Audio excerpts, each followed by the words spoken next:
The desert heat still clung to the walls of Fort Carson Military Hospital, even though the sun had started its slow descent toward the Texas horizon. Inside the emergency room, the air tasted like bleach and burnt coffee, the kind of smell that never leaves a place where life and death take turns at the door. Sarah Blake stood near the medication cabinet, counting vials for the third time. Blonde hair pulled back tight. Blue scrubs that looked too clean for someone 4 months into the job. Rookie badge clipped to her chest like a scarlet letter. She moved with a stillness that made the other nurses uncomfortable. Not the frantic energy they expected from someone new, not the nervous laughter or the constant questions, just quiet, deliberate, like she was counting something nobody else could see. Karen Mills noticed. She always did. The charge nurse was a woman who wore her authority like body armor. 45 years old, 20 years in military hospitals. Zero patience for anything that looked like hesitation. Blake, Karen's voice cut across the supply bay, sharp, annoyed. "You planning to stand there all day, or are you going to actually work?" Sarah looked up. No reaction in her eyes, just acknowledgement. "Restocking trauma too," Sarah said. Her voice was calm, flat. The kind of tone that gave nothing away. Karen walked closer, clipboard in hand like a weapon. "You know what your problem is?" Karen didn't wait for an answer. "You act like something bad is always about to happen. This is a hospital, not a war zone." Sarah's hands didn't stop moving, checking seals, organizing by expiration date.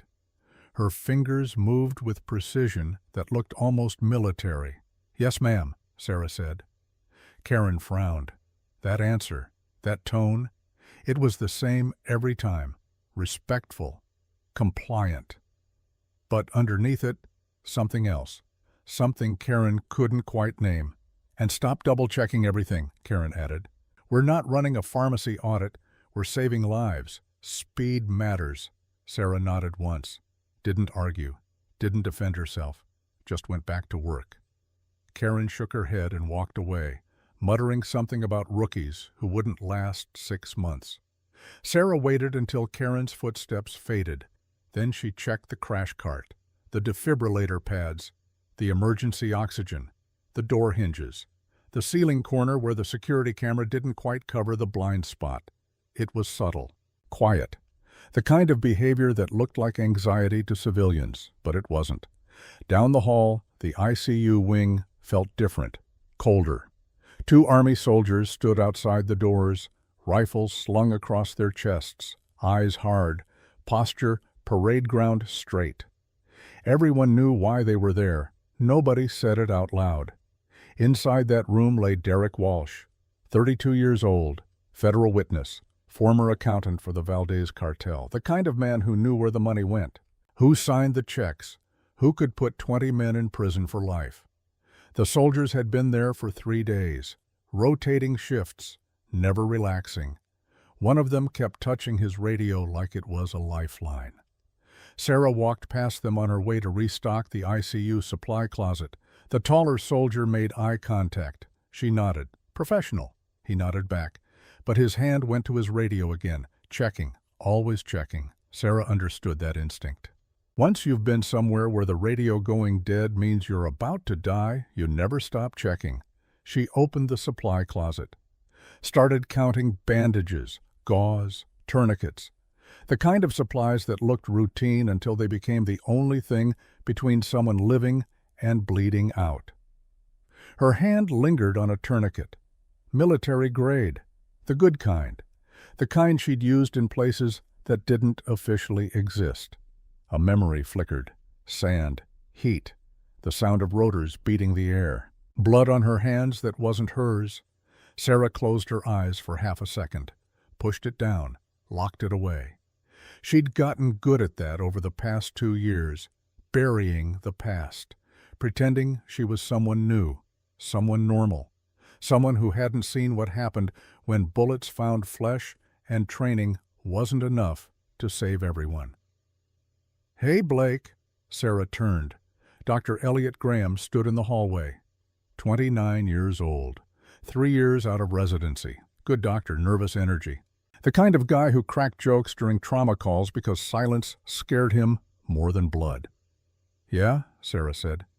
"You got a second?" Elliot glanced toward the ICU doors. "I need an extra set of hands in there. Walsh's vitals are stable, but I want to check his IV line." Sarah nodded, grabbed the supply kit, followed him in. Derek Walsh looked small in the hospital bed. Pale skin, dark circles under his eyes, handcuffed to the bed rail even though he could barely sit up. An IV line ran into his left arm, heart monitor beeping steady but fast, the rhythm of someone who knew danger was still out there.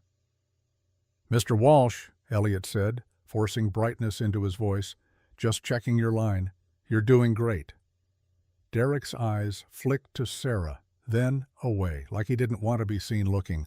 Sarah stayed professional, checked the IV port, confirmed the drip rate. Her hands moved with practiced efficiency. Not rushed, not slow, just right. "You're the new nurse," Derek said.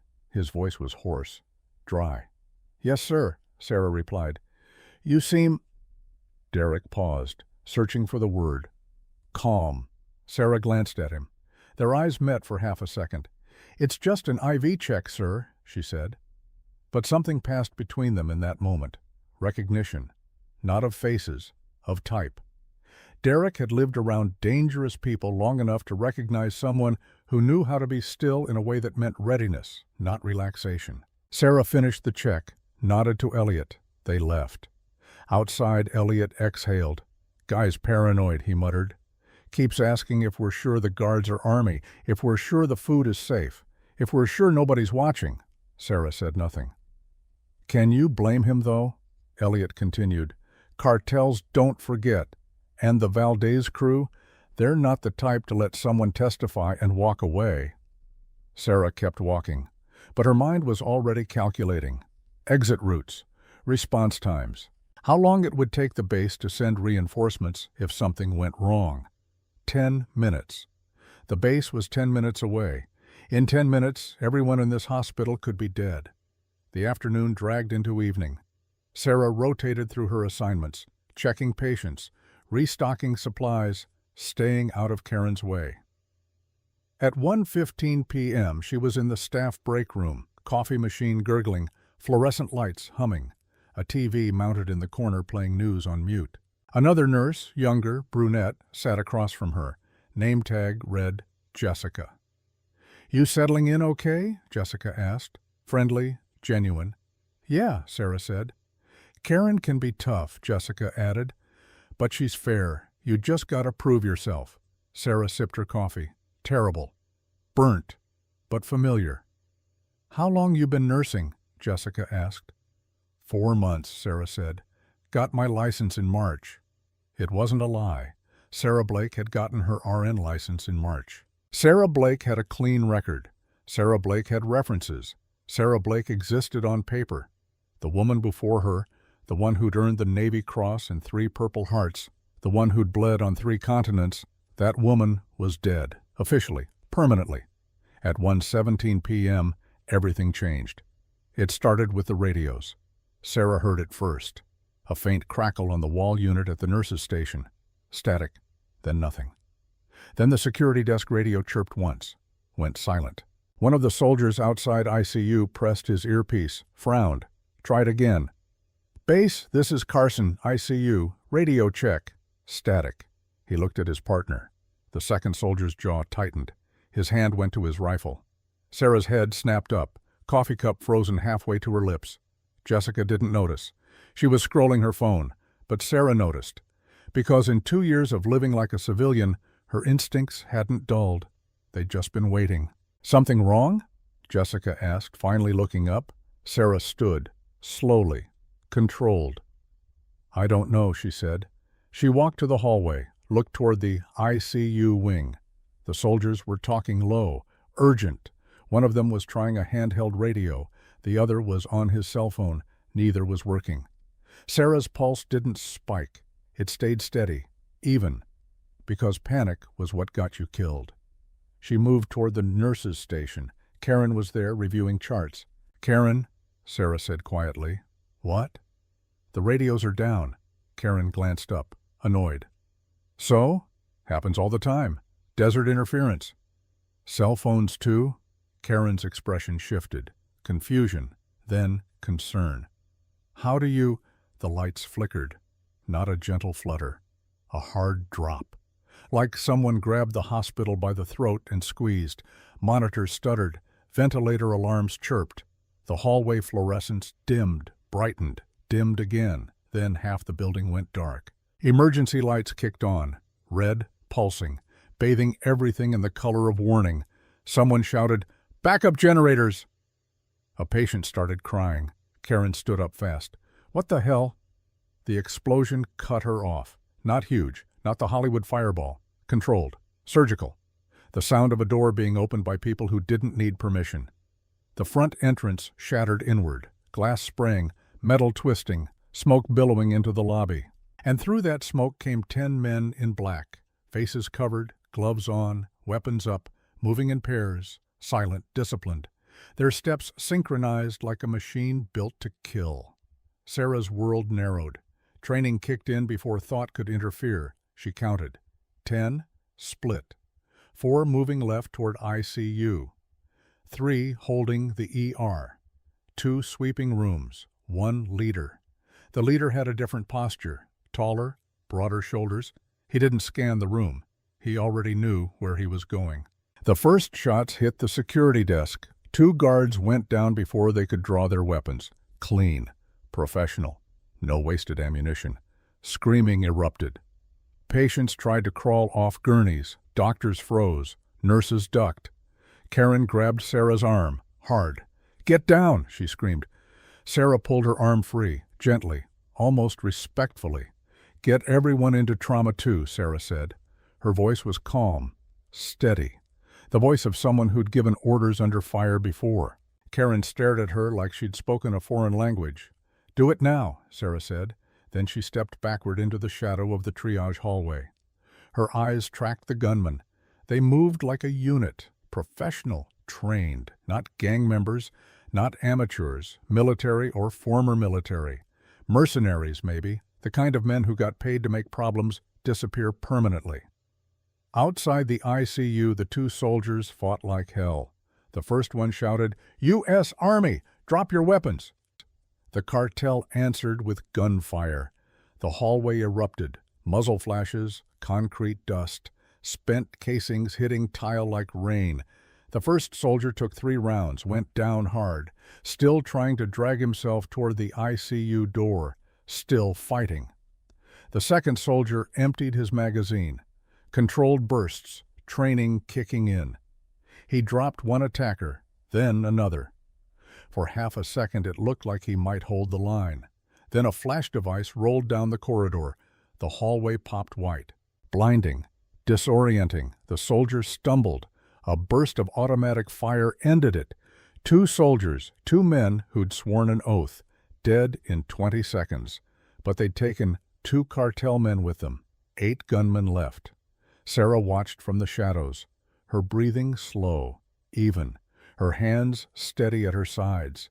Behind the triage desk, tucked under the supply cabinet, was something that shouldn't have been there. A Glock 19, loaded, 1 in the chamber, spare magazine taped to the grip. Sarah had hidden it there her first week, just in case. Because once you've been betrayed by the people who were supposed to protect you, you never walk into anywhere without a backup plan.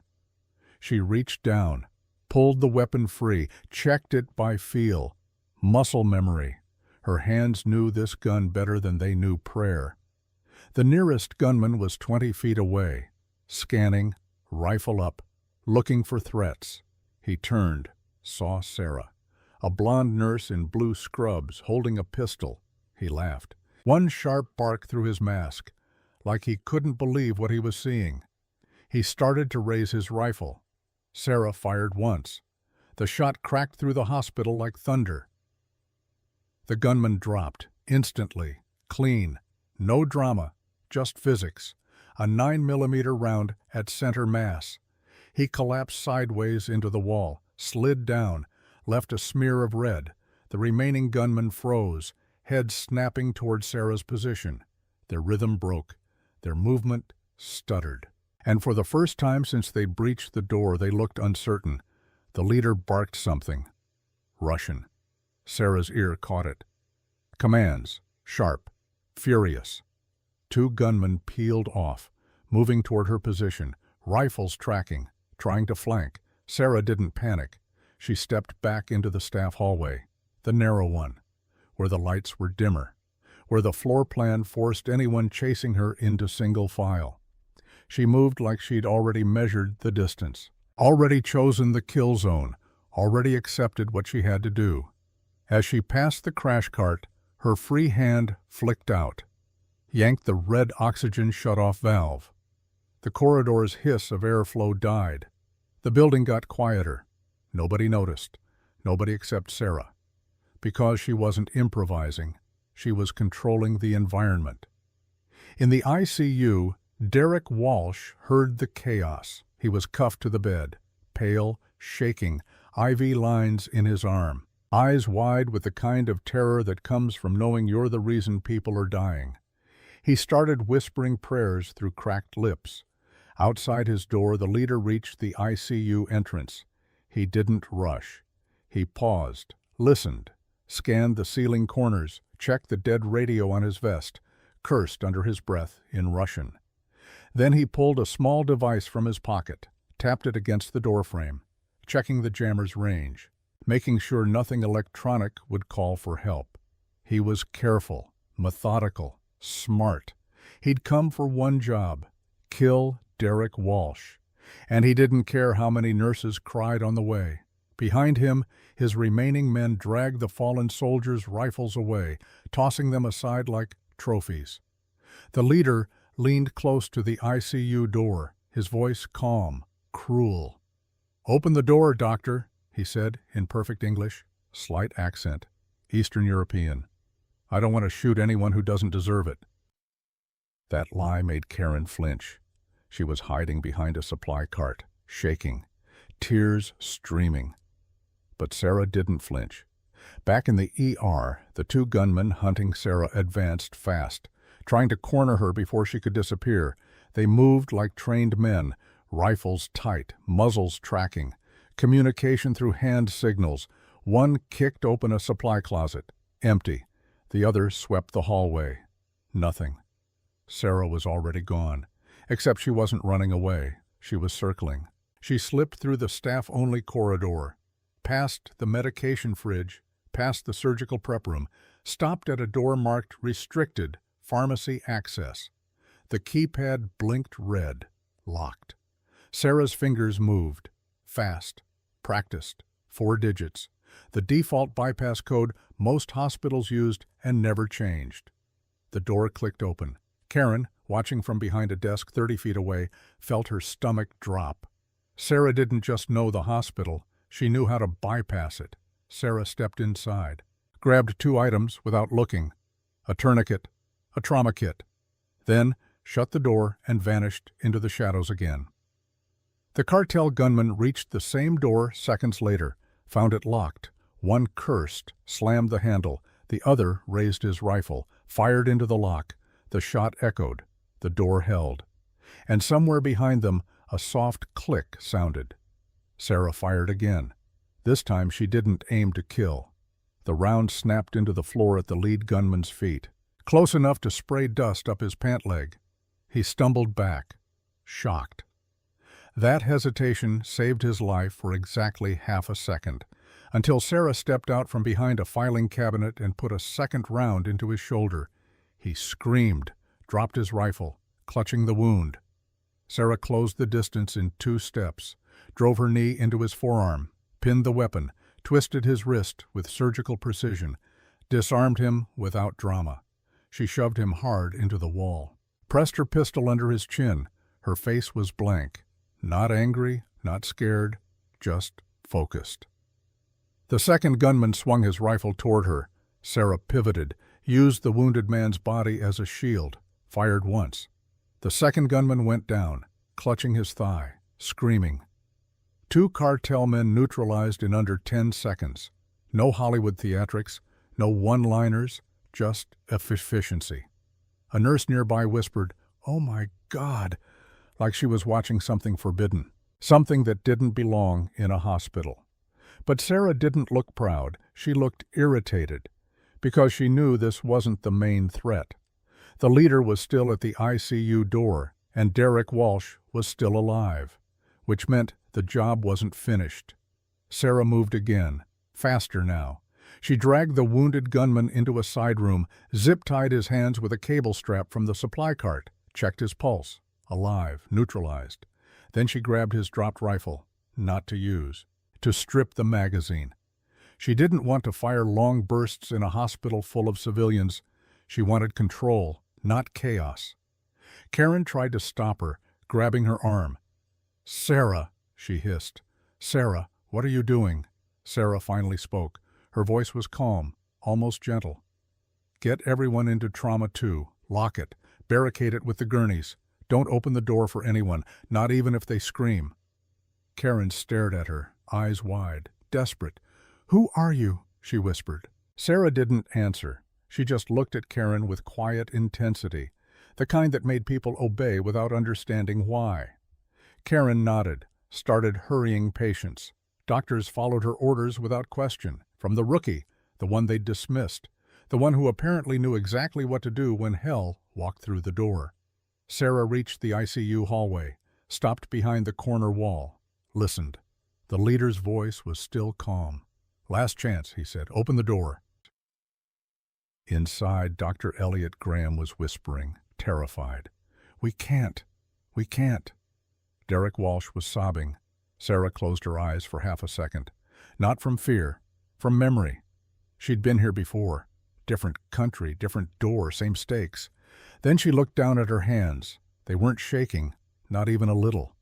She slid the tourniquet onto her belt, checked the Glock, checked the hallway. And then she did something that made every nurse watching from around the corner gasp. She stepped out into the open, like she didn't care if she got shot. The cartel leader turned instantly. Rifle up, eyes locked on Sarah. For a split second he hesitated, because she didn't look like a threat.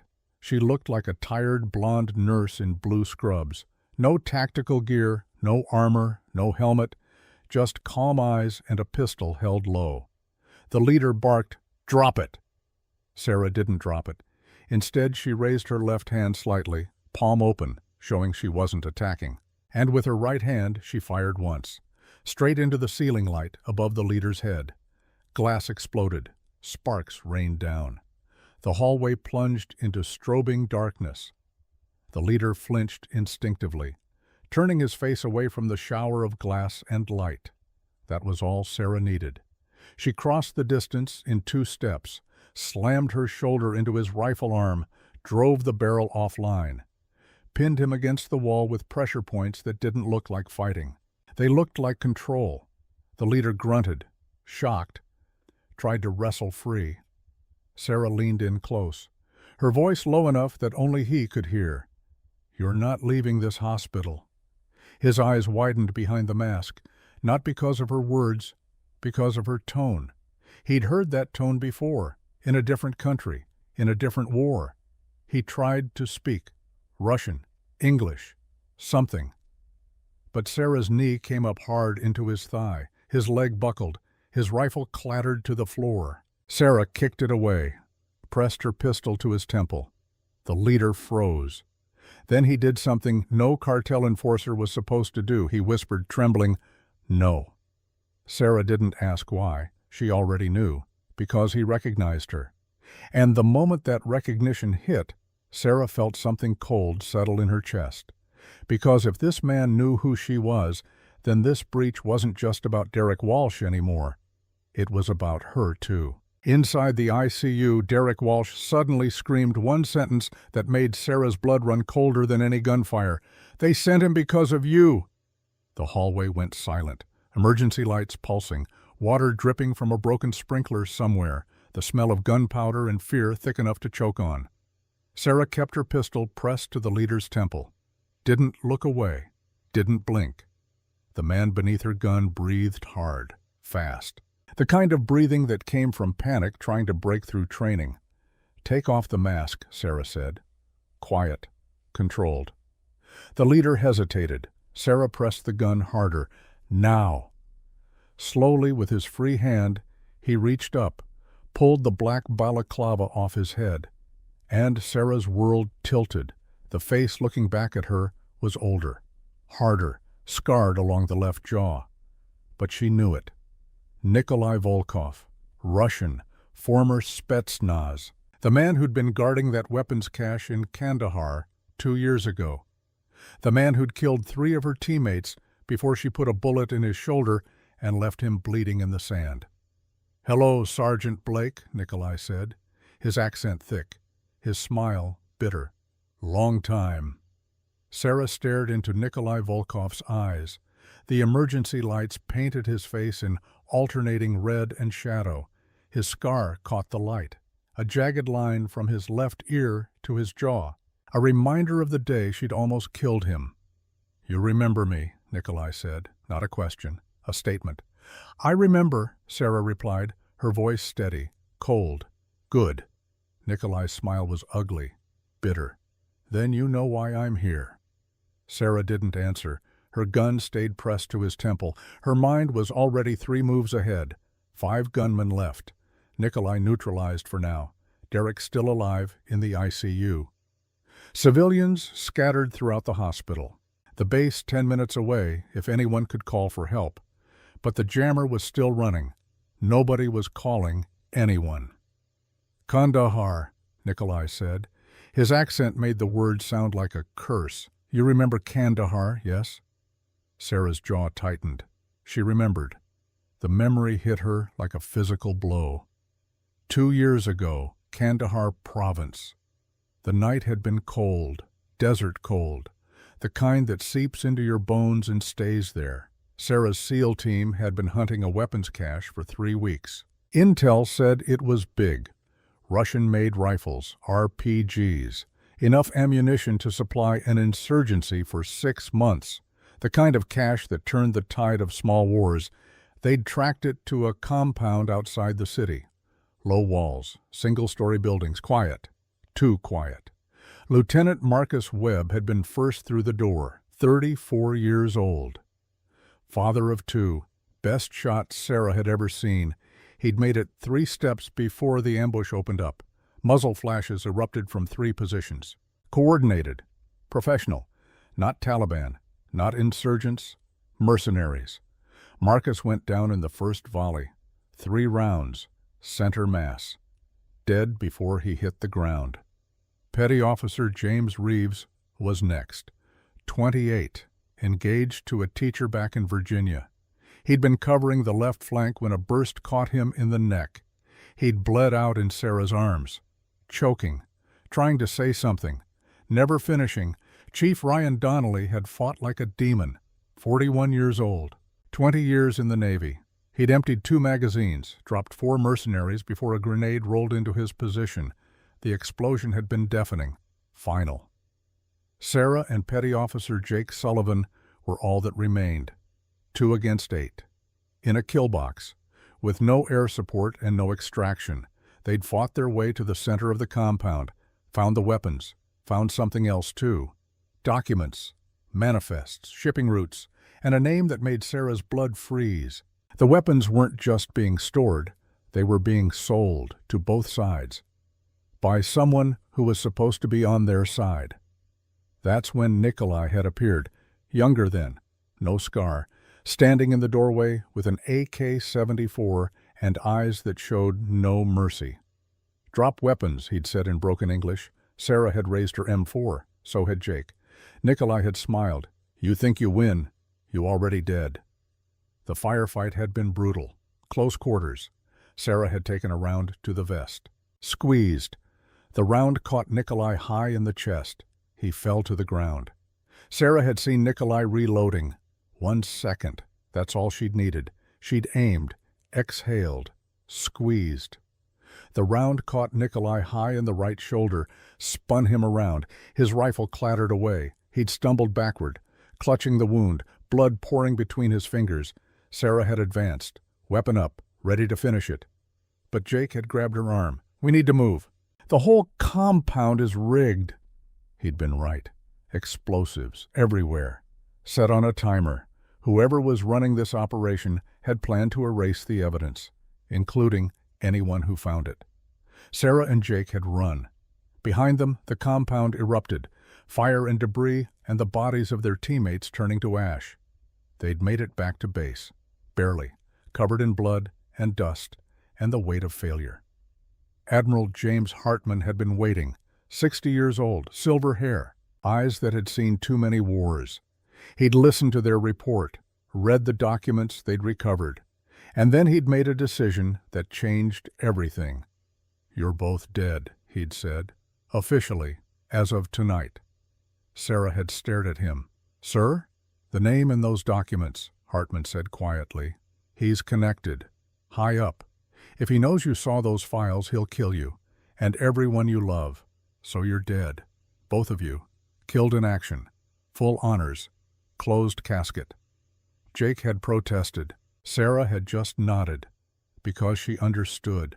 Sometimes survival meant disappearing. Hartman had arranged everything.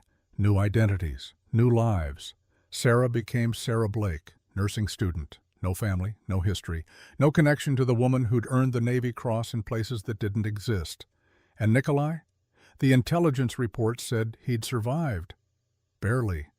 Lost function in his right arm. Lost his career. Disappeared into the criminal underworld where broken soldiers went when the wars stopped needing them. Present day. Fort Carson Military Hospital. Sarah pulled herself back to the present. Nikolai was still beneath her gun, still smiling that bitter smile. "You destroyed me," Nikolai said. His voice was calm, too calm. "I was best. Spetsnaz. Decorated. After you? Nothing. Arm doesn't work right. Can't shoot. Can't fight, so I do this."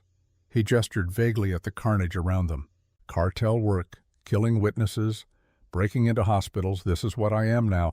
Because of you." Sarah's expression didn't change. "You killed 3 good men. You were guarding weapons being sold to terrorists. You made your choices." "And you made yours," Nikolai shot back. "You chose to live in hiding, like coward, while I suffer." "You're suffering?" Sarah's voice went cold. Ice cold. Marcus had 2 daughters. James was getting married. Ryan had a granddaughter on the way. "They're suffering. You're just alive." Nikolai's eyes flashed. Anger. Pain. Something else. "Cartel pays me $1 million, he said. "Kill the witness. But when they tell me nurse named Sarah Blake works here, I say I do it for free, because I know. I know it's you." Sarah's finger tightened on the trigger, just slightly. "How did you know?" Nikolai's smile widened, cruel, triumphant. "Your friend," he said slowly, savoring each word. "Jake Sullivan. He not so careful with his new life." Sarah's hand trembled, just for a second. "I find him," Nikolai continued, 3 weeks ago, Seattle, living under different name, working construction, thinking he's safe." He paused. "I make him tell me where you are." "Where is Jake now?" Sarah's voice was barely a whisper. Nikolai's eyes gleamed. "Where all dead men go." Before Sarah could respond, gunfire erupted from the ER. One of Nikolai's remaining men had found the staff hiding in Trauma 2, was shooting through the door, screaming in Russian, demanding they come out. Sarah's head snapped toward the sound. Her focus split for half a second. Nikolai moved. He was injured, older, but still trained, still dangerous. He twisted hard, drove his elbow into Sarah's ribs, knocked her back. Sarah stumbled, kept her grip on the gun, fired. The round went wide, punched into the wall beside Nikolai's head. Nikolai scrambled, grabbed his fallen rifle, rolled behind a supply cart. Sarah dove the opposite direction, behind a medication cabinet. The hallway between them became a no-man's land. "5 of my men still alive," Nikolai shouted. "You kill me, they kill everyone. You let me go, maybe I let some live." Sarah didn't answer. She was counting. 5 men. Nikolai made 6, against her, with a hospital full of civilians in the crossfire. The tactical part of her brain ran the numbers. Not good, not impossible, but not good. She needed to change the equation. Sarah looked up, saw the fire suppression system. the sprinkler heads running along the ceiling. Standard hospital fire safety, designed to activate when smoke was detected. She smiled. Grim, humorless. Then she pulled a surgical lighter from her pocket, the kind doctors use to sterilize instruments, and she held it under the nearest smoke detector. For 10 seconds, nothing happened. Then the alarm screamed, and the sprinklers erupted. Water blasted from every ceiling point. Cold. Pressurized. Turning the hallway into a storm. Visibility dropped. The floor became slick.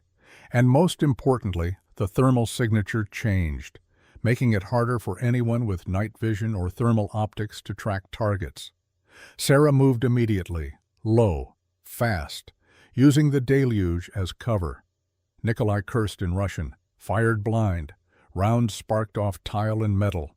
Sarah didn't return fire, not yet. She was moving, relocating, gaining advantage. She reached the ER entrance, water pouring down. Red emergency lights reflecting off the wet surfaces like blood. 2 gunmen were there, one shooting at the Trauma 2 door, the other standing guard. Sarah came up behind the guard, silent. The water masked her footsteps. She struck him twice, base of the skull with the pistol grip, pressure point behind the ear with her thumb. Combat medical training turned into a weapon. He dropped, unconscious, not dead. The second gunman heard the splash, turned. Sarah was already moving. She grabbed a crash cart, shoved it hard. It rolled across the wet floor, slammed into his legs. He went down, hard, rifle clattering away. Sarah was on him in a second. Knee in his spine, gun to the back of his head. "Stay down," she said in Russian. Clear, precise. His eyes went wide.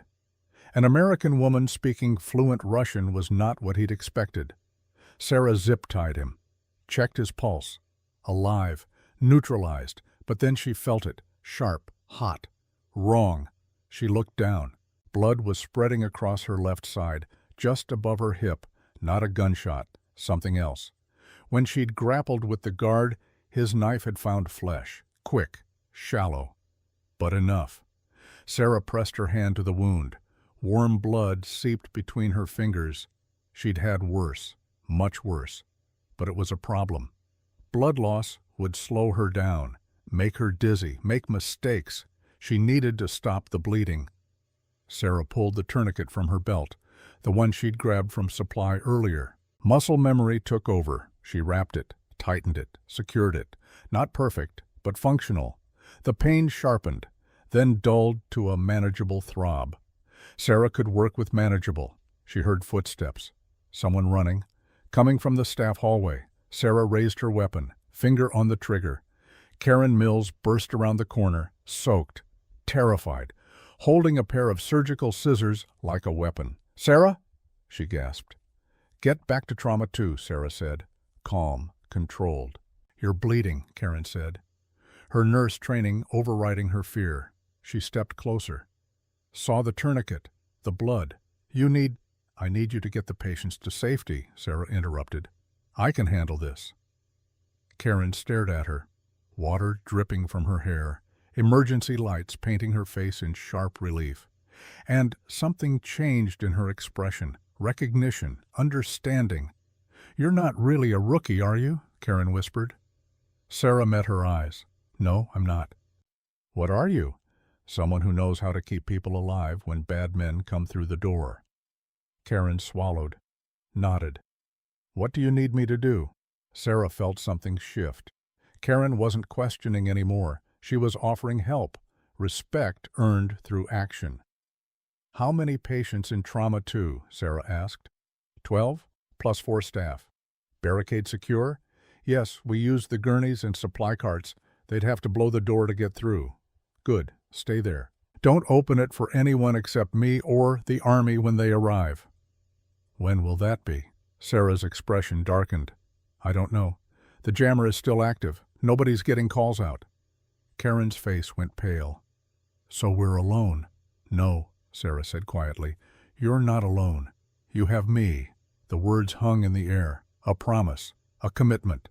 Karen nodded, started to turn, then stopped. "Sarah, why are you doing this? You could run, hide, let them have the witness. Sarah looked toward the ICU, where Derek Walsh was still alive, still breathing, still depending on her. 3 men died protecting me once, Sarah said, her voice distant, heavy with memory. Good men, they didn't have to, but they did. I'm not going to let anyone else die because I ran. Karen's eyes filled, not with fear, with something else, admiration, pride. Give them hell, Karen said. Then she disappeared back into the darkness. Sarah allowed herself a small smile. Then she moved. 4 gunmen left, including Nikolai, and time was running out. She made her way back toward the ICU, water still pouring, her side throbbing. But her hands were steady, her mind clear. She passed the guard she'd knocked unconscious, still breathing, still zip-tied. As she stepped over him, something metallic caught the light. A dog tag, dangling from a chain around his neck. Not his dog tag. A trophy, the kind mercenaries kept from kills. Sarah's blood turned to ice. She knelt, pulled the chain free, read the name stamped into the metal. Sullivan, Jacob M.U.S.N. Seal.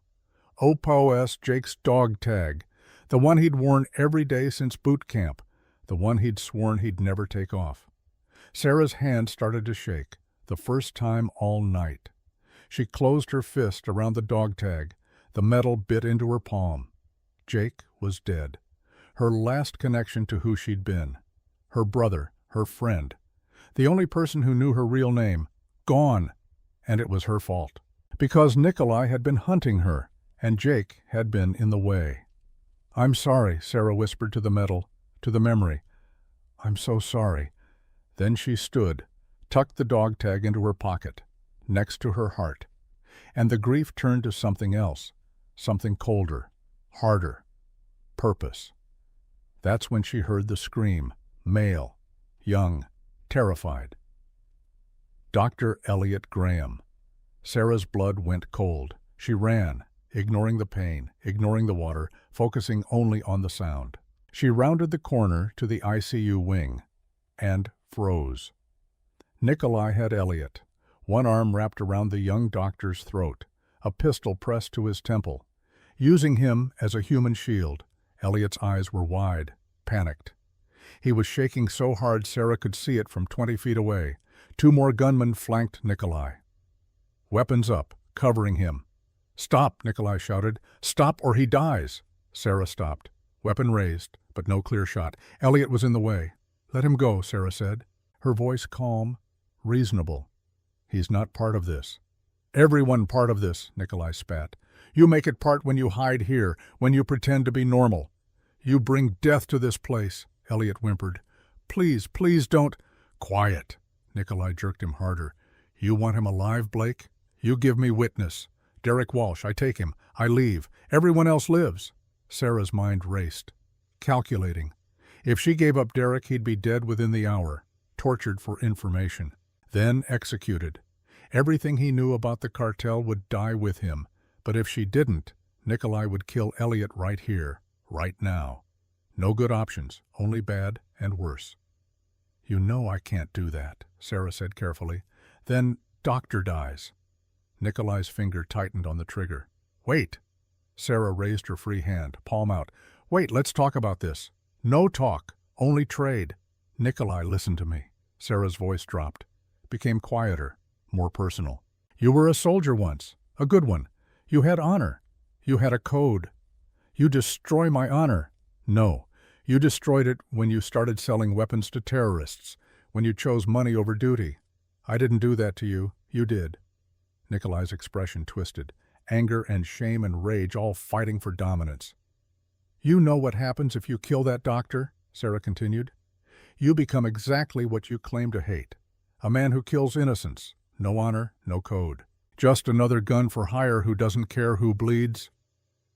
For a moment Nikolai hesitated. Some small part of him, the part that remembered being more than this, flickered in his eyes. Then it died. I already am that man, Nikolai said. You made me that man. So his blood is on your hands, not mine. He started to pull the trigger. Sarah moved. She didn't aim for Nikolai. She aimed for the fire alarm panel on the wall behind him. 6 feet to his left, she fired. The panel exploded.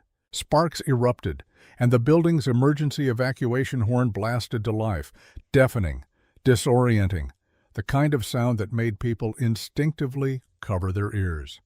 Nikolai flinched, just for half a second. His grip on Elliot loosened. Elliot dropped. Dead weight. Intentional or instinct, it didn't matter. He hit the floor hard. Sarah fired twice, not at Nikolai, at the 2 gunmen flanking him.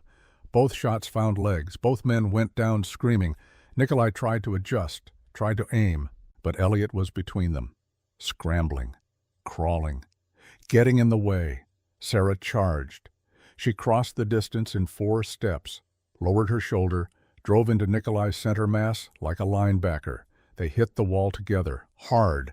Nikolai's gun went flying. Sarah's Glock clattered away. Hand to hand, close, brutal. Nikolai threw an elbow, caught Sarah in the jaw. Stars exploded. She tasted blood. Sarah drove her knee into his injured shoulder. The old wound. The one she'd given him 2 years ago. Nikolai howled, stumbled back. But he was bigger, stronger. Even injured, he had 40 pounds on her. He grabbed her wounded side, squeezed. Sarah gasped, white-hot pain. Her vision blurred. She felt her knees start to buckle. Nikolai shoved her back, reached for a knife on his belt. Sarah saw it coming. Muscle memory, training. She grabbed his wrist, twisted, used his own momentum against him. The knife clattered to the wet floor. They grappled. Neither giving ground, both bleeding, both exhausted, both driven by something more than survival, revenge, duty, ghosts. Then a sound cut through the chaos. A phone. Ringing. Not a cell phone. The landline. On the wall outside the ICU. Both of them froze, staring at it. The jammer was supposed to block everything, but landlines were different, hardwired. Old technology. Someone was calling, someone who didn't know the hospital was under siege, or someone who knew exactly what was happening. The phone kept ringing. Sarah looked at Nikolai's vest. The jammer was clipped there. Small, black, still blinking. But wait, the casing was cracked. A bullet had grazed it during the earlier firefight. The light was flickering irregularly.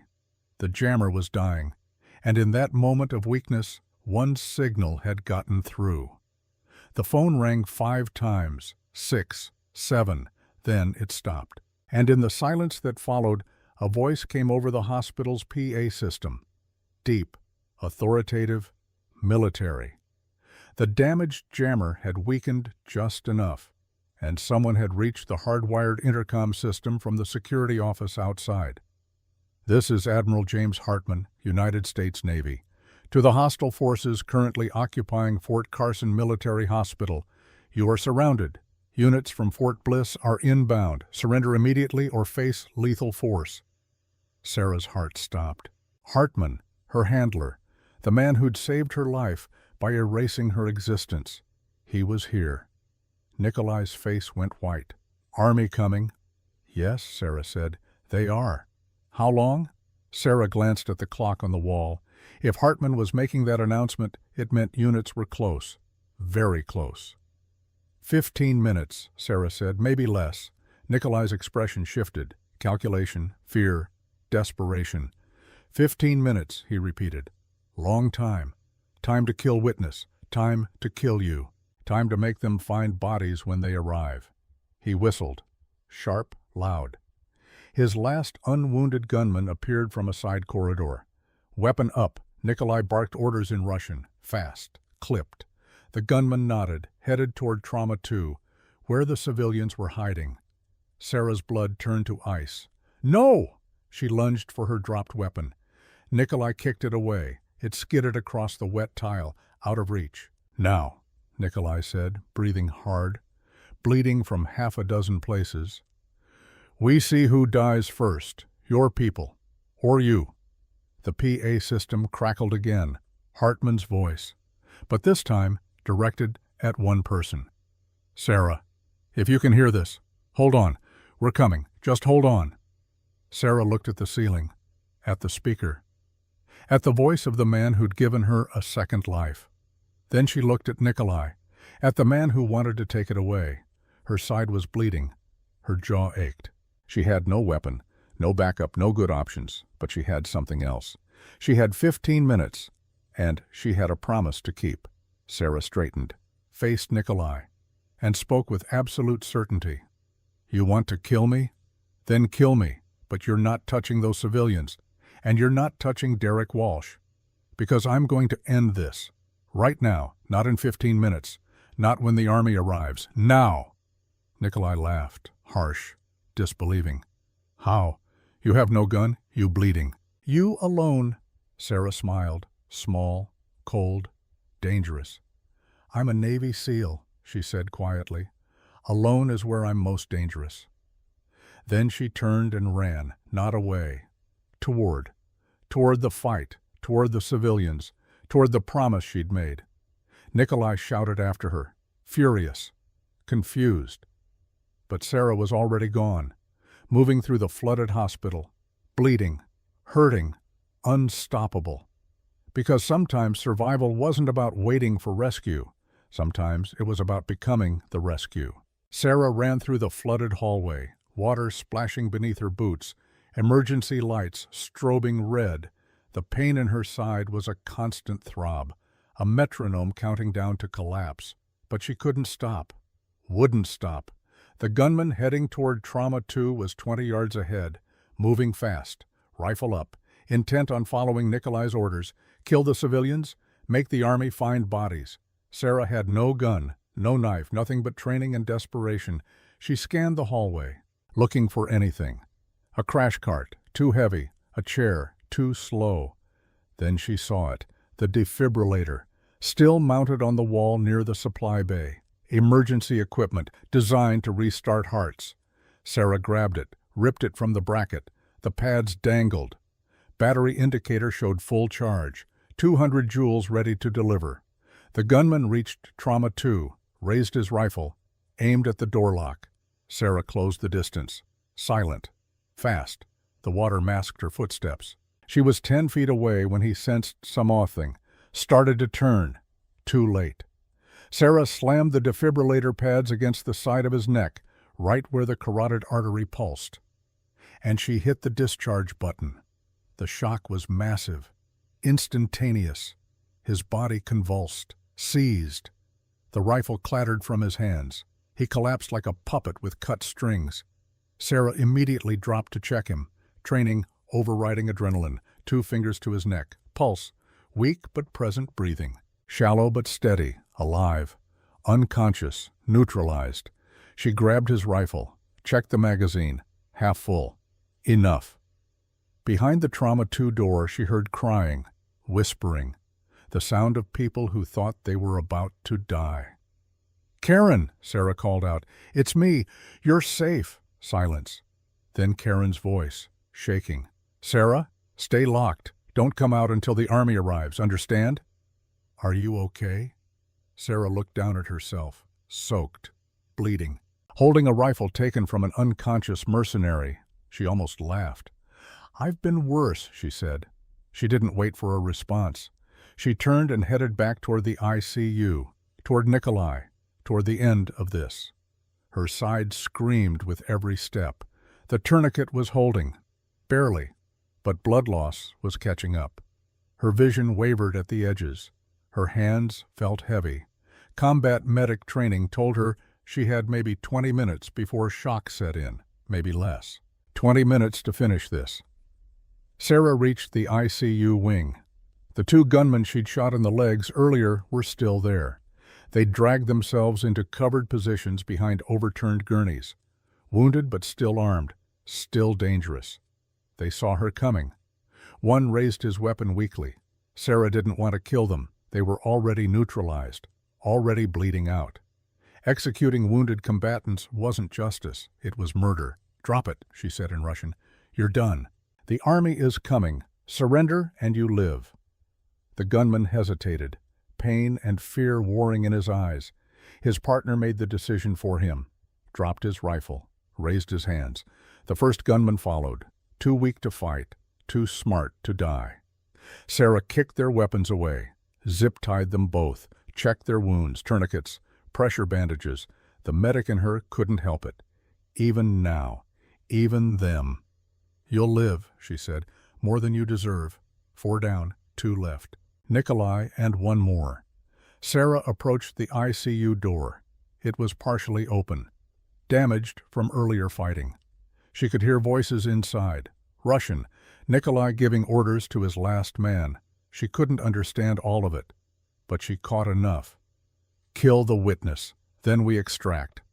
They were going to execute Derek Walsh, right now, before the army arrived. Sarah checked the rifle. 4 rounds left. Not enough for a sustained firefight. She needed to be smart, precise. She pulled a small mirror from her pocket, the kind doctors use to examine throats. She angled it around the doorframe, checked the room. Derek was still cuffed to the bed, pale, terrified, bleeding from his nose. Someone had hit him, hard. Nikolai stood near the window.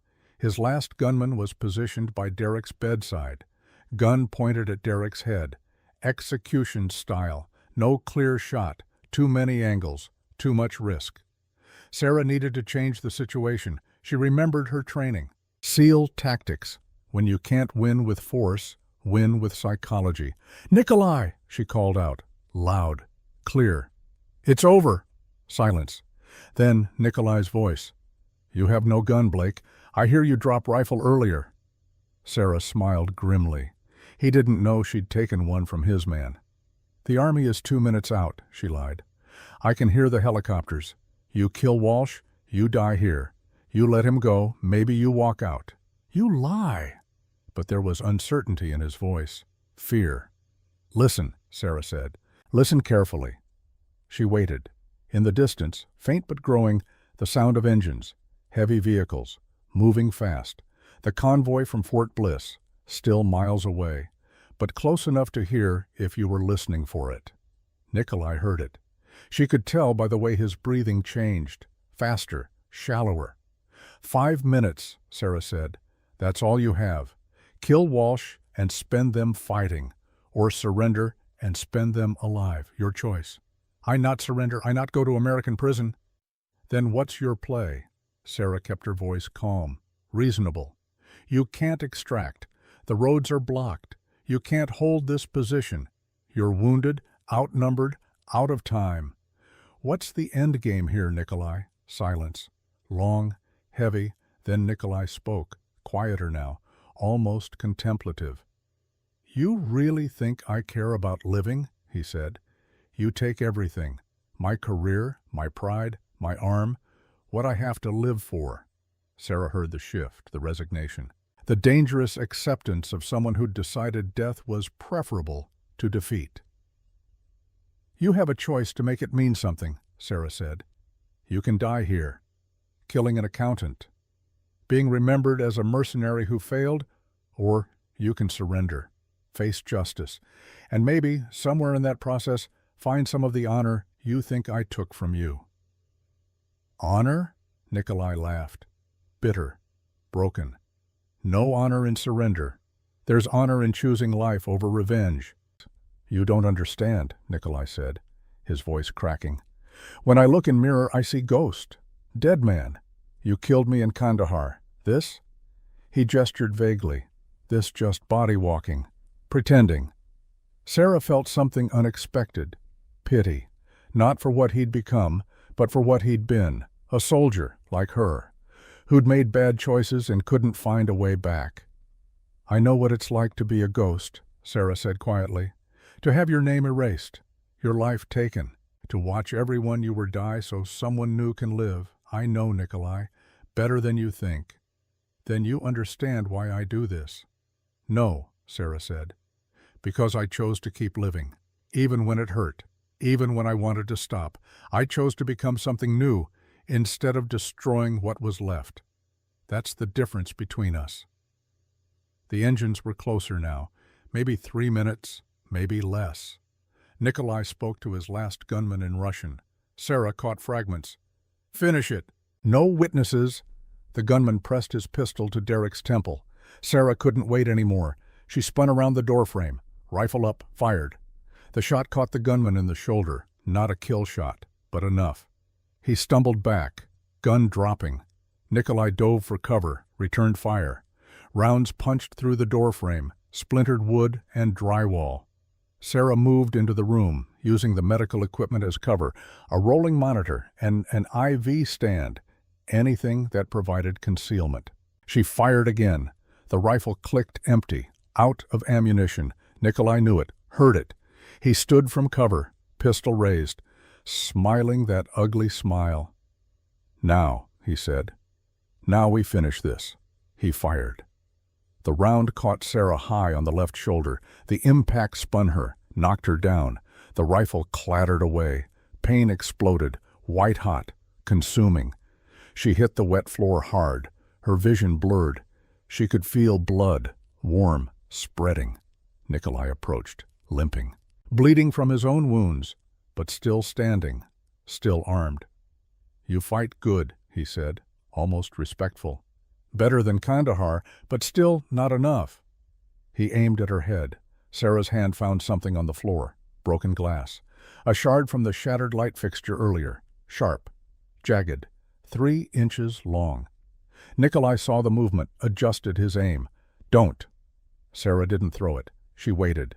Nikolai stepped closer, within arm's reach. He wanted to see her face when he pulled the trigger. That was his mistake. Sarah surged up, drove the glass shard into his thigh, not the femoral artery. She knew exactly where that was. This was the lateral muscle, painful, debilitating, but not fatal. Nikolai screamed. His leg buckled. The pistol fired. The shot went wide, punched into the ceiling. Sarah grabbed his gun hand, twisted, used his momentum.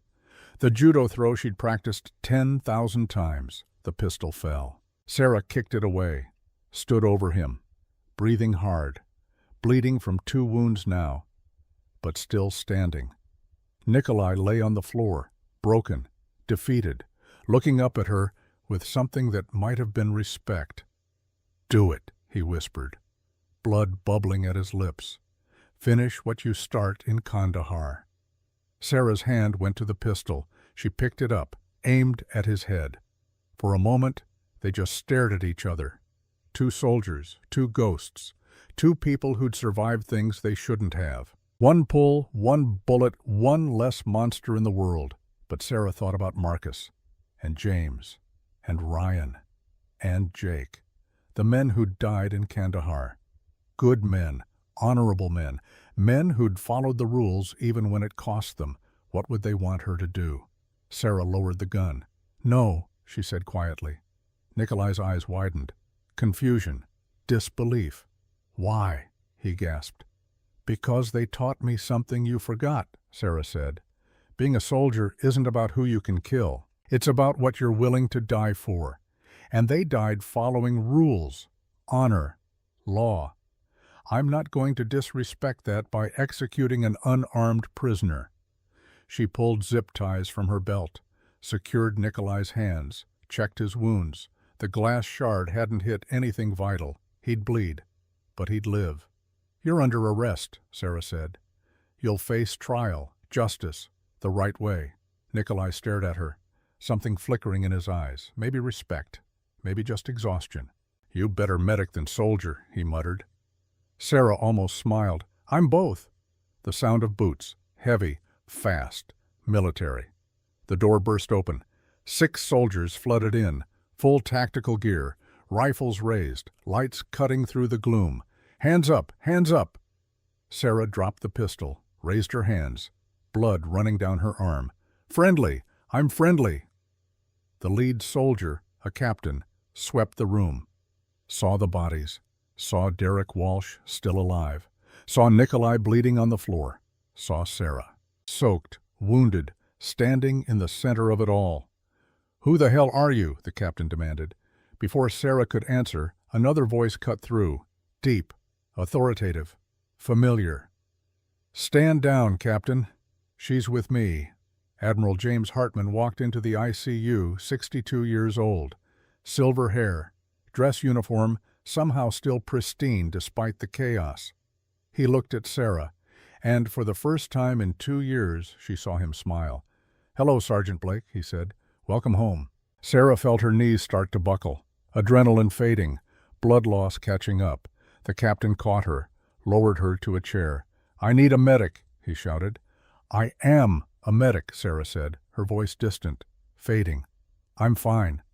"You're shot," the captain said. "Just a scratch."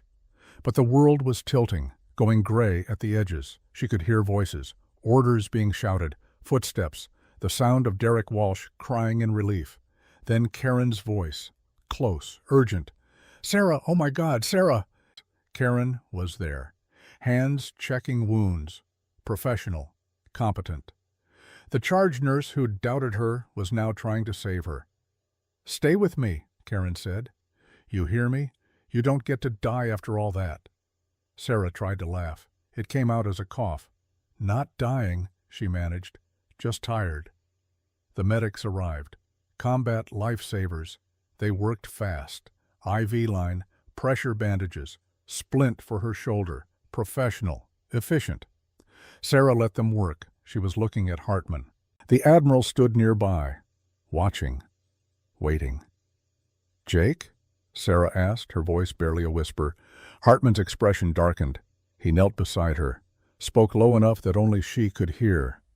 "I'm sorry," he said. "Volkov found him 3 weeks ago. Jake fought, but—" Sarah closed her eyes. Grief hit like a physical blow. Jake, her last connection to who she'd been. Gone. Her hand went to her pocket. Felt Jake's dog tag. Still there. Still warm. "It's my fault," she whispered. "No," Hartman said firmly. "It's Volkov's fault, and he'll pay for it. You made sure of that. I didn't kill him. I know." Hartman's voice held something like pride. That took more courage than pulling the trigger would have.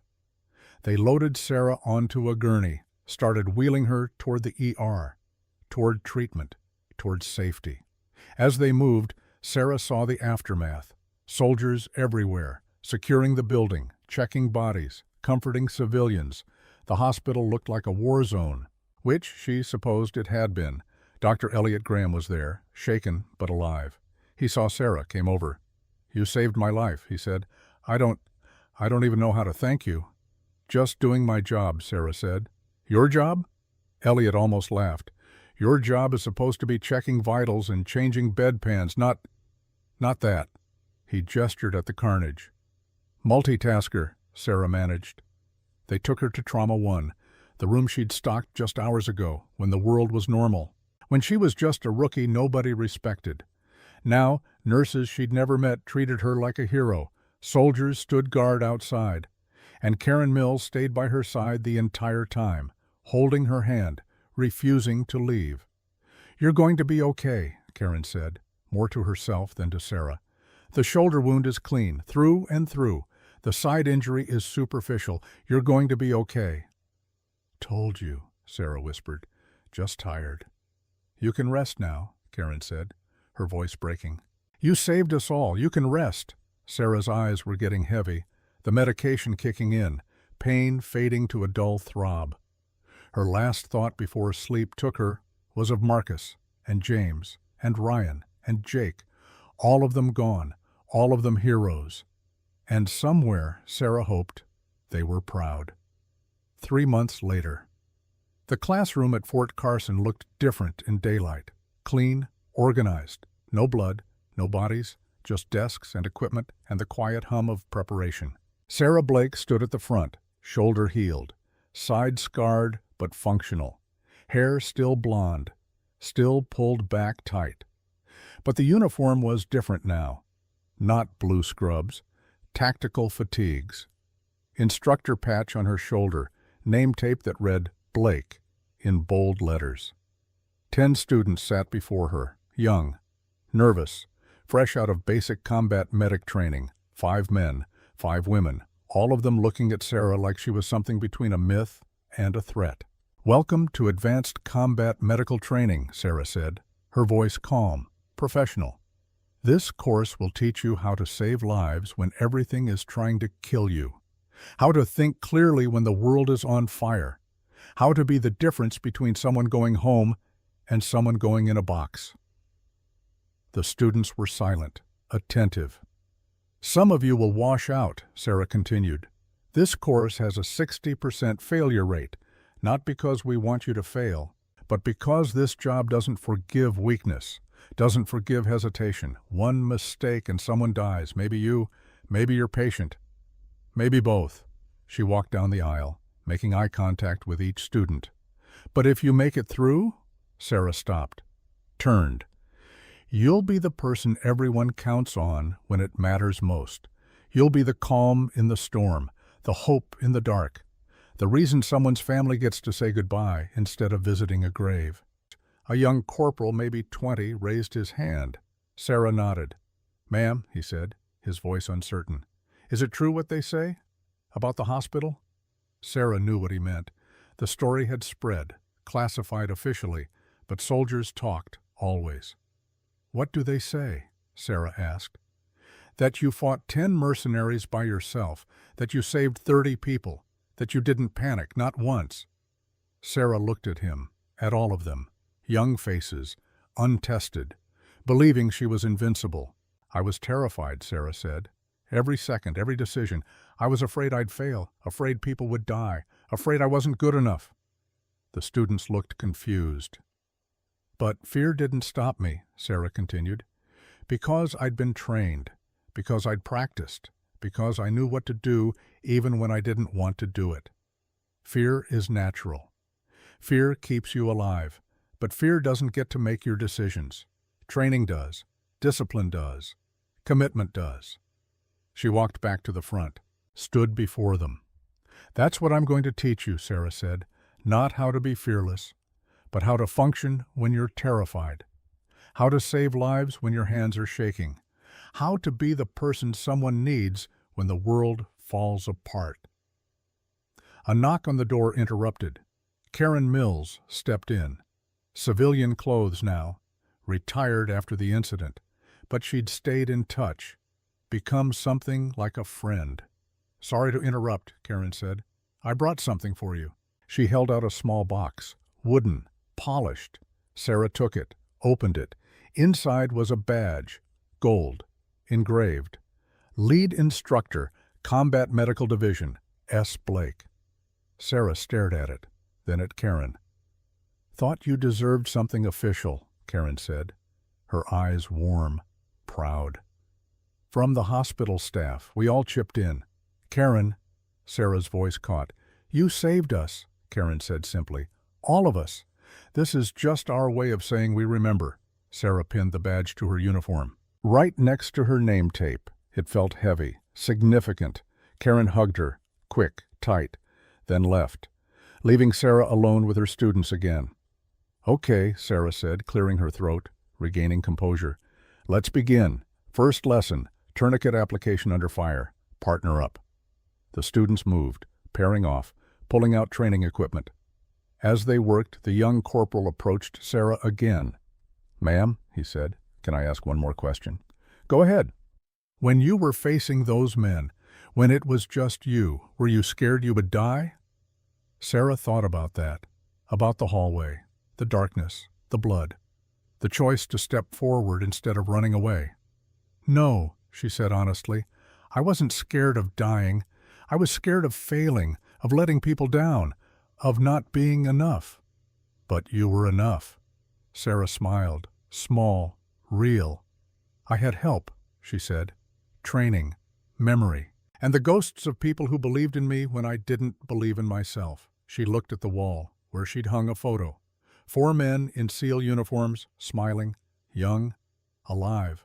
Marcus Webb, James Reeves, Ryan Donnelly, Jake Sullivan. Her team, her brothers, her reason.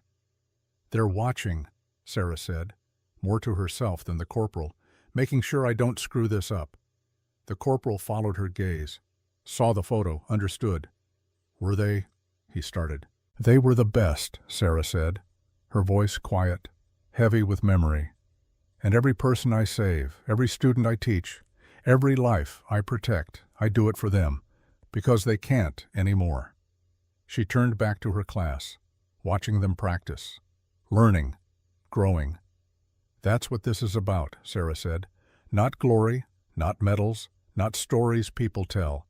It's about making sure the next time someone needs help, there's someone trained enough, brave enough, and committed enough to be there. The students worked through the afternoon, learning, failing, trying again. Sarah moved among them, correcting technique, offering encouragement, being the instructor she wished she'd had. As the sun set over Fort Carson, painting the Texas sky in shades of orange and red, Sarah stood at the window, watching, thinking. 3 months ago, she'd been a ghost, pretending to be someone she wasn't, hiding from a past that wouldn't stay buried. Now she was real again. Not the same person she'd been, but someone new, someone shaped by loss and survival and choice. The door opened. Admiral Hartman stepped in, out of uniform, just an old man visiting. "How's the first day?" he asked. "Good," Sarah said. "They're green, but willing." "Like someone else I remember," Sarah smiled.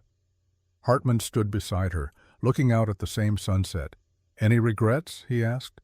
"About coming back? About being visible again?" Sarah thought about that. About anonymity. About safety. About the quiet life she'd had as a rookie nurse nobody respected.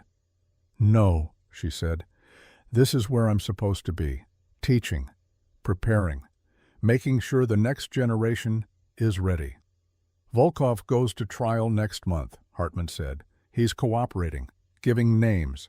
The cartel network, the people who hired him. He's trying to reduce his sentence. Will it work? Maybe. He's got good intel. But he killed Jake. That's not something you plea away." Sarah nodded. "Justice. Slow but sure." "I'm sorry about Jake," Hartman said. "He was a good man." "He was," Sarah agreed. "They all were." Hartman put a hand on her shoulder, gentle, fatherly. "You did good, Sarah," he said. "Better than good. You did what needed doing, and you did it the right way, with honor, with discipline, with humanity. Marcus would be proud. They all would." Sarah felt her eyes sting. She didn't cry. Hadn't let herself cry since Jake's funeral, but the words hit deep. "I hope so," she whispered. "I know so," Hartman said, "because I am, and I'm not easy to impress." He left her there, alone with her thoughts and her memories and the weight of carrying forward. The students finished their drills, started packing up. One of them, a young woman with dark hair and determined eyes, approached. "Instructor Blake?" she said. "Yes." "Thank you," the woman said, "for teaching us, for showing us what's possible, for being—" She searched for the word. "Real." Sarah looked at her, saw herself 10 years ago, young, scared, trying to prove something. "What's your name?" Sarah asked. "Corporal Jennifer Hayes, ma'am." "Well, Corporal Hayes," Sarah said, "you're welcome. And remember something. Being real doesn't mean being perfect. It means showing up, doing the work, and caring enough to try even when you're terrified." "Yes, ma'am." Hayes left. The classroom emptied. Sarah was alone. She walked to the photo on the wall, her teammates, her ghosts. "I'm keeping the promise," she said to them, to the silence, to the memory. "I'm making sure they're ready, making sure they come home, making sure what happened to you doesn't happen to them." The photo didn't answer, couldn't answer, but Sarah felt it anyway, that sense of presence, of approval, of peace. She touched Jake's dog tag, still in her pocket, still worn every day. She touched the frame gently. A goodbye, a thank you, a promise renewed. Then she turned off the lights and walked out. Tomorrow there would be more students, more training, more chances to make a difference. But tonight, Sarah Blake went home. To a small apartment near the base. To a quiet life that wasn't hiding anymore. To a future that honored the past without being trapped by it. She was no longer a ghost. She was a warrior, a teacher, a survivor. She was enough. And somewhere, in whatever place soldiers went when they fell, 4 men smiled, because their sister in arms was finally home. 1 week later, Sarah was reviewing lesson plans in her office when her phone rang. Not her cell, the secured line. The one only 3 people had the number to. She answered. "Blake?" "Sarah." Admiral Hartman's voice. But different. Tense. Urgent. "We have a problem." Sarah sat up straighter. "What kind of problem?" "Nikolai Volkov escaped federal custody last night." The words hit like a physical blow. Sarah's hand tightened on the phone. "How?" she demanded. "Professional extraction. 6 men, former military. They hit the transport convoy between Fort Carson and the federal courthouse in Denver. 3 marshals wounded. Volkov is in the wind." Sarah closed her eyes, exhaled slowly. "There's more," Hartman continued. "We found a burner phone in the wreckage. 1 message, sent 3 hours before the escape." "What did it say?" Hartman was quiet for a moment. Then, "It said, 'The Blake woman lives. Contract still active. Triple the payment. Finish what Volkov started.'" Sarah felt something cold settle in her chest. The same feeling she'd had 2 years ago when Hartman told her she was being erased. The feeling of being hunted. "Who sent it?" Sarah asked, though she already knew the answer. "We're still tracking the origin," Hartman said, "but the payment routing goes through the same accounts that funded the hospital attack. Someone with resources. Someone who wants you dead badly enough to pay millions." Sarah looked at the photo on her desk. Her 4 teammates. Her ghosts. They'd died because someone powerful wanted them silenced. Now that same someone wanted her dead. "What do you need me to do?" Sarah asked. "Stay alert. Stay armed." "And Sarah?" Hartman's voice softened. "Watch your students. If they know where you are, they might use them as leverage." The call ended. Sarah sat in silence. Outside, her students were practicing trauma response drills, laughing, learning, alive. She stood, walked to the window, watched them. She'd survived Kandahar. She'd survived the hospital. She'd become someone new. But the past wasn't done with her yet. Somewhere out there, Nikolai Volkov was free. And someone powerful wanted her dead. The war wasn't over. It was just beginning. Sarah touched Jake's dog tag, still in her pocket, still warm against her heart. "Round 2, she whispered. "Bring it on."